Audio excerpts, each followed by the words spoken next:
The first part in processing these resin kits is to make sure that you clean up the supports. So most of the supports have been removed when the kit comes to you, but there are little indicators, little pieces of where the supports were. And as you can see, there are little nubs which make the surface a little bit pitted and rough. So we want to go ahead and remove those with an X-Acto knife. I'm able to actually remove some of it with my fingernail, but for more precision, you want to go ahead and use the X-Acto knife.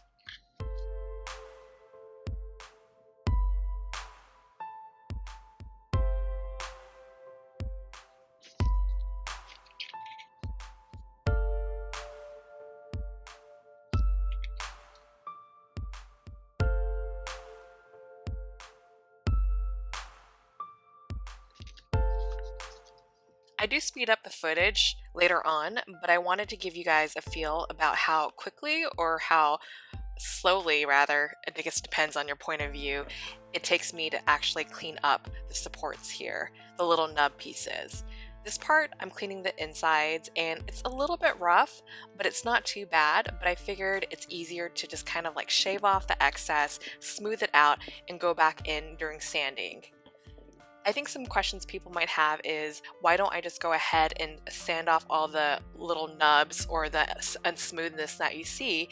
And part of that is when you sand, you want to make sure your surface is close to flush as possible, because when you go in with sandpaper, it doesn't actually make it more even, especially since you don't want to press too hard when you're sanding. You kind of want to maintain the detail and the overall shape of the item that you're sanding. So by removing the nubs, you get a more even surface for the sandpaper.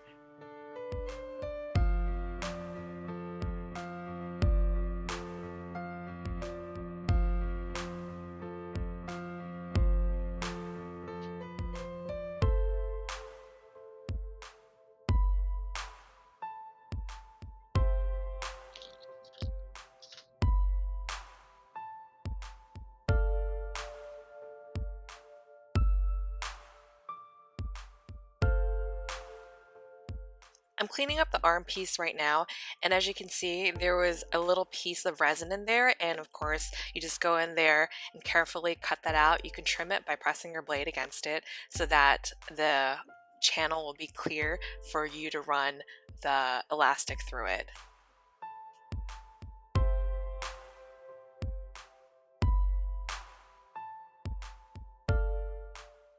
So over here, I'm pretty much cleaning up the pumpkin head.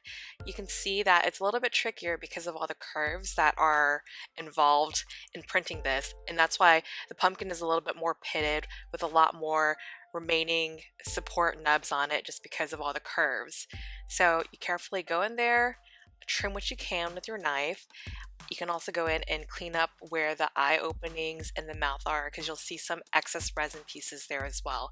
So you just want to make sure you take your time and you're careful with going through it.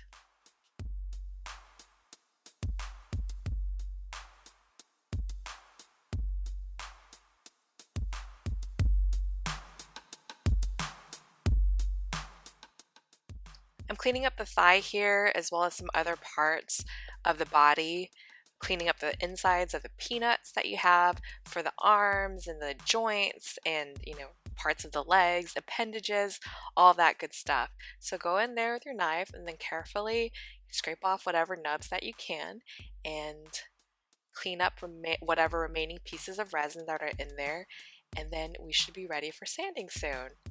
You can see in this footage that there is a little bit of elastic. That's the elastic Logan includes with the kits, and we will be using that to string our doll later on.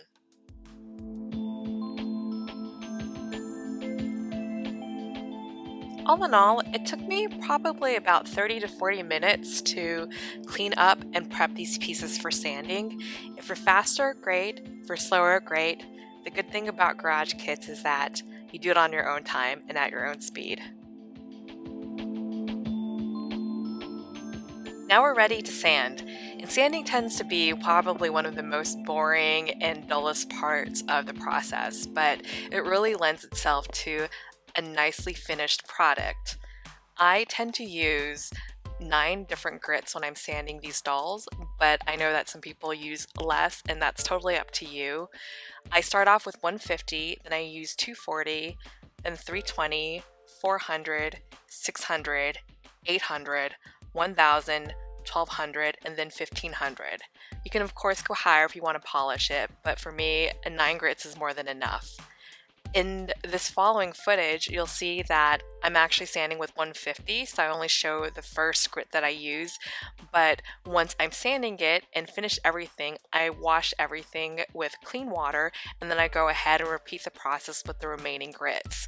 At the end, when I'm finished, then I go ahead and just rinse everything with detergent and water it until everything is clean. When I sand, I tend to wet sand, but I also make sure that I'm wearing proper PPE, which is personal protective equipment, which prevents dust and all that other nasty stuff getting into your airways. So I'm wearing a mask here, but I'm also wearing gloves because I don't want any of the resin dust to really get on my hands.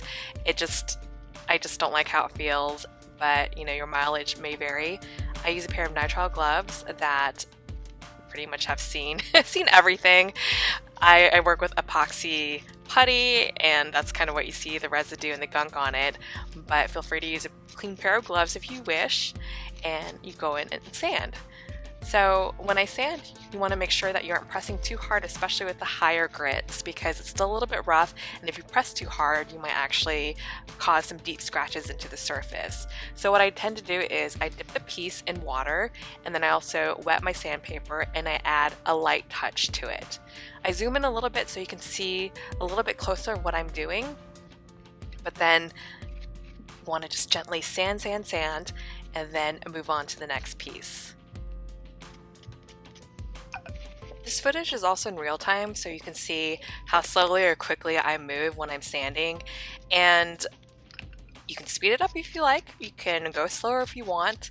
I figured it's part of the process, so you might as well kind of enjoy it because sanding is a large part of this project, and funnily enough, I don't hate sanding as much as I did before, but this project was good to help me become a little bit more acclimated to sanding and being more patient.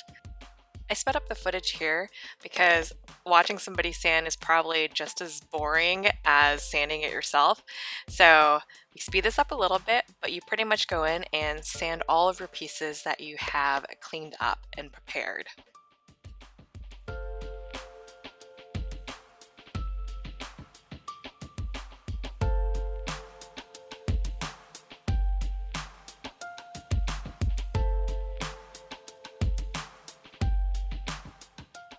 As previously mentioned, I just show the sanding portion for just one grit, but I repeat it for all the grits that I use. Once I'm done, I properly wash everything with detergent and water, and then I let everything air dry for about 24 hours so that there's no water or anything in there before I get to the final step, which would be polishing. Now it's time to finish off the pieces that we've finished sanding and letting air dry. I use a thin layer of mineral oil on a bit of cotton wool or cotton pad that you use for skincare, and I spread it around so that it will end up being a thin layer versus a greasy, oozy layer. But that being said, if that happens, that's okay because you can always go back in and wipe it off. So when it comes to finishing 3D prints, you can use mineral oil or a polishing compound, but if you're going to paint these pieces, then you probably want to bypass this step and use a sealant. But I plan on keeping my doll as is. I don't plan on painting it, so I just want to add this little touch to it. With more pigmented resins or resins that are a little bit darker, there might be a little bit of cloudiness from the sanding process. Usually that can be mitigated through more and more sanding until you get to the point where you're actually like polishing with a fine grit.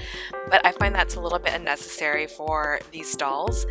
I'm happy with the amount of sanding grits I used. Everything feels nice and smooth to the touch, so I'm fine with going ahead and just applying a little bit of mineral oil to finish off my pieces. One great thing about mineral oil is that it's relatively easy to buy. Fun fact, it's used to help people who are constipated, so you can easily buy a food grade source at your local drugstore, and it's really, really cheap. You can pick it up for maybe $2 to $4 for a good sized bottle that will last you a long time. You can also use it to re-moisturize your cutting boards. I'm going in and cleaning off any extra bit of oil that was left on the surface with a clean piece of cotton wool just to make sure that it isn't too greasy. So that's pretty much the process to prepping everything before you get to stringing your doll. And before I forget, let me show you what the end result of your pieces look like after you finish removing the supports, sanding it, and then finishing it off with a layer of mineral oil. Please note that we worked on the dark green pieces, but the light green pieces were finished beforehand, and that's the comparison shot. So that's pretty much it for prepping your pieces, and I hope you will join me in the next video when it comes to stringing your doll. Thanks for watching, and see you next time. Bye.